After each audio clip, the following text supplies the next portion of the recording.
LSDFi is the emerging narrative in crypto right now, and if you want to make money, especially in this crap market, so we're in a bear market but moving sideways, then understanding LSDFi might be the best option right now. This basically allows you to use to the maximum the assets you already have and maximize the yield on that.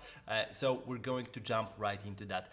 There's an amazing thread by Luis that I'm going to share also in the description if you want to read it. I'm going to follow some of the projects that he mentioned here, and he has this great explanation for what LSDFi is. So basically LSD here stands for liquid staking derivatives, and Fi means finance. So LSDFi is finance liquid staking derivatives, or liquid finance of liquid staking derivatives, but basically it means that as a base layer you have liquid staking solutions, and on that you build traditional DeFi.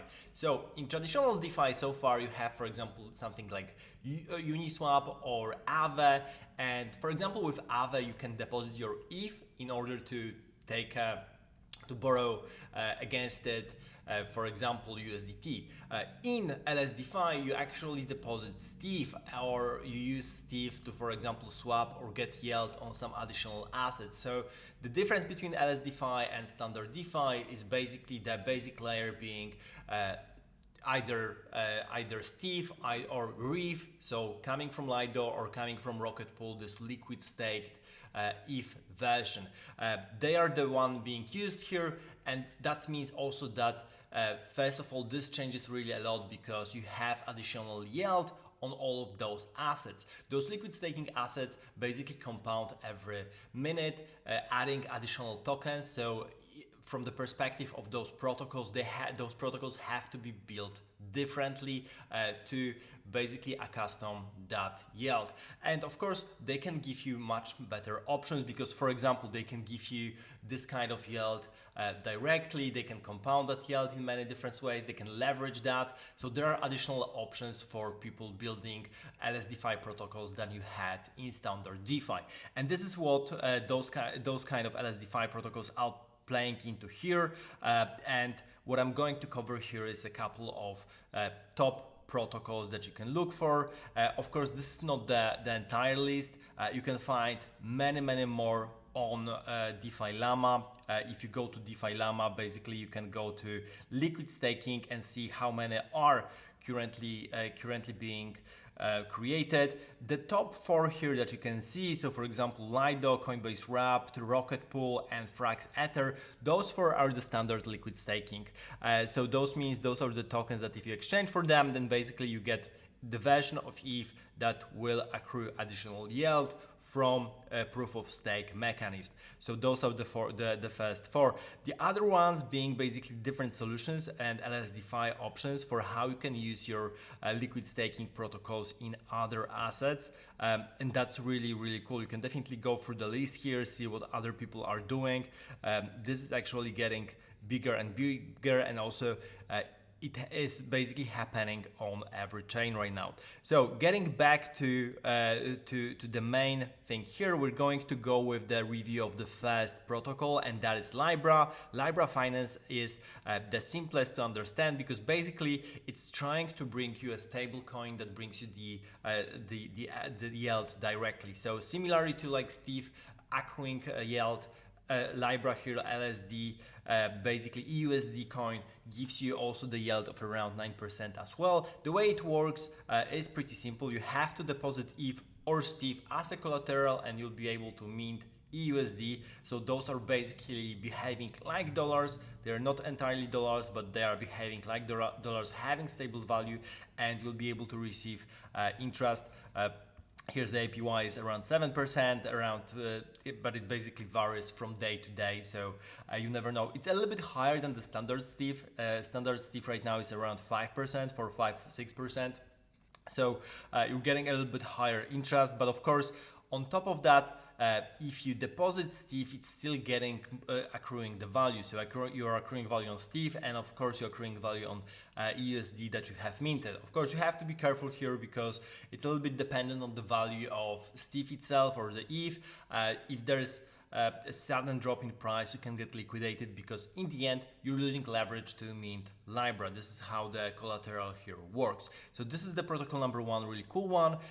Another one worth mentioning is Tenet. They build the entire blockchain that is supported by different LSD solutions, so different liquid staking options from different chains. They're building a layer 2, but basically the liquidity here is coming from this basket of the basket of different liquid staking solutions. So you have this LSDC.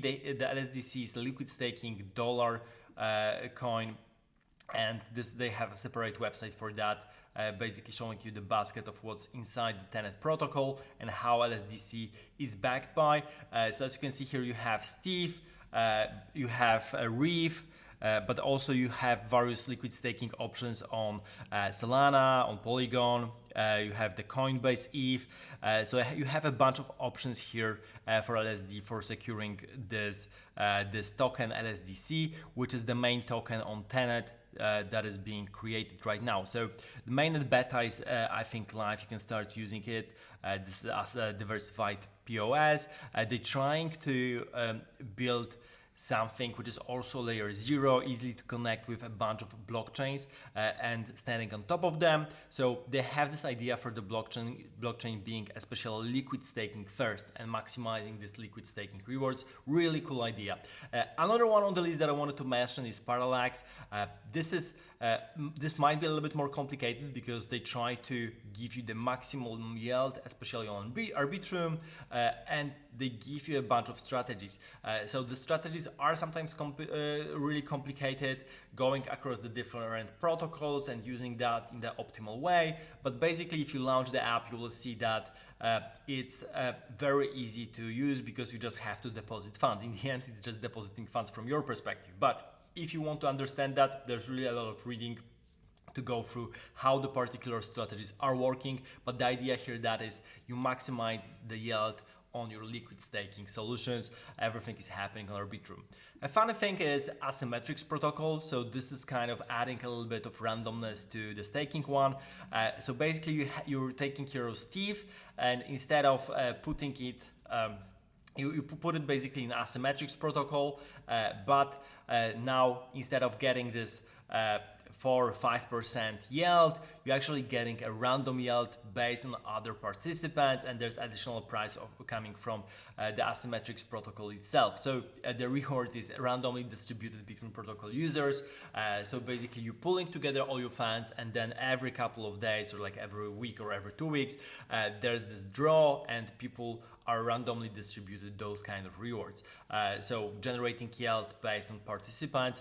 Pretty interesting stuff, especially that right now it's incentivized, but of course it might be risky as well. But I guess the risk here is only, of course, protocol risk for you can always lose your funds if you use additional protocols, but the biggest risk here is not getting the yield. You still get your main asset back. So this risk is not such a big risk in the end. Another protocol that I wanted to mention here is Cat in the Box Finance. They basically trying to do the AVE on stETH. This is what they're trying to do here. So basically you're able to deposit your stETH and basically be able to mint Cat in the Box CDP and use that to either sell it, buy more liquid staking options, and basically go from there. So altogether, it's another way to maximize your yield on liquid staking. So going back to the main thread, these are the protocols that Luis is talking about, mentioning how they behave right now and why you should get into them.